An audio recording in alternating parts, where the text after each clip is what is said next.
Soy Martín Grilli, abogado, especialista en Derecho Inmobiliario, varias décadas ya interactuando en la temática de los derechos reales, y en esta oportunidad les vengo a presentar la obra Juicio de Escrituración, Teoría y Práctica. En primer término, hay que aclarar que cuando hablamos o se habla de escrituración, ni más ni menos estamos haciendo referencia a lo que se podría denominar la formalización de los derechos reales, sobre todo de la mayoría de los derechos reales que tienen injerencia sobre inmuebles y que son aquellos derechos reales que se ejercen por la posesión.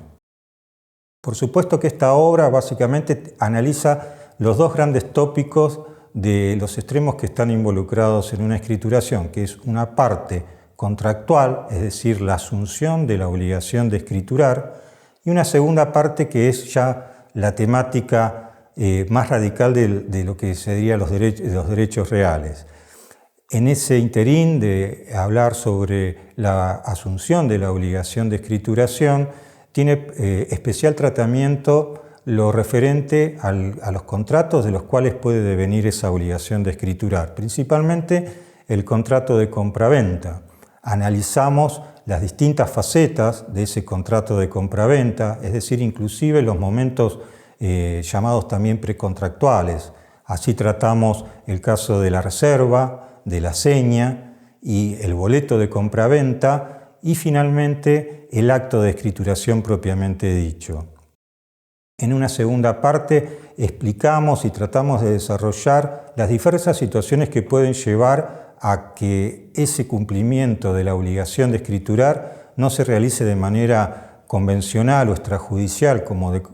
en la mayoría de los casos sucede, sino que muchas veces es necesario judicializarlo, por resistencia normalmente de alguna de las partes al cumplimiento de esa misma obligación. Entonces, ahí es especialmente importante todo lo referente a la parte procesal, es decir, el camino procesal, el camino judicial que hay que recorrer y desarrollar para poder obtener mediante una sentencia la orden de escrituración. También desarrollamos distintas situaciones que pueden representar obstáculos en ese camino de la escrituración. Vemos, por ejemplo, el caso de la existencia de medidas cautelares, inhibiciones o embargos que afecten al vendedor y que obstruyan momentáneamente o de manera provisoria esa posibilidad de escriturar. También nos dedicamos un espacio a hablar sobre la temática de los estados de insolvencia del vendedor, es decir, cuando ese vendedor que de manera anterior, mediante un boleto de compraventa, asumió esa obligación de escriturar, se presenta en concurso, convocatoria o quiebra.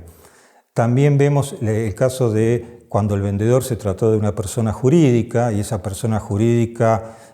con el transcurso del tiempo y antes de haber escriturado se disuelve, cómo se actúa en esa misma situación.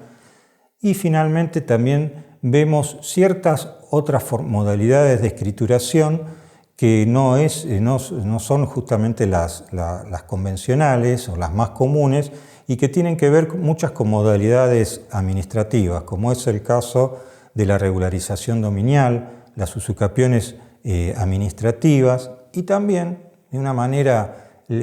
sucinta, puesto que no es el objetivo de este libro, nos referimos a la usucapión, que es una forma en que con esa sentencia de ese tipo de juicio también es posible lograr,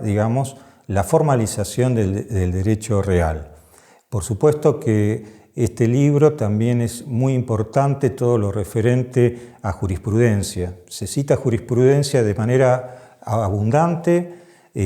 una jurisprudencia actual, y siempre digo lo mismo, la importancia de la jurisprudencia es que muchos de esos fallos contienen reseñas doctrinales numerosas y realmente constituyen o llegan a constituir verdaderas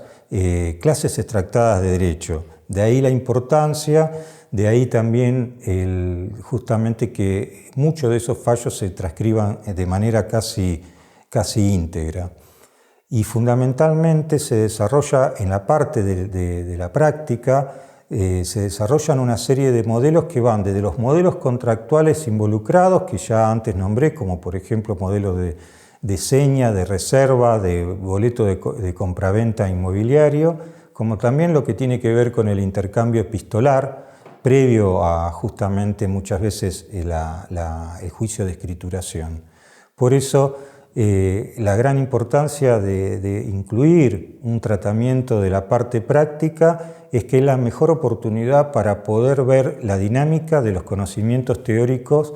que en los primeros capítulos se desarrollan. Espero que sea de utilidad y que se puedan encontrar ahí todas las respuestas que comúnmente al momento de litigar a los abogados nos aquejan o son dudas que se nos despiertan.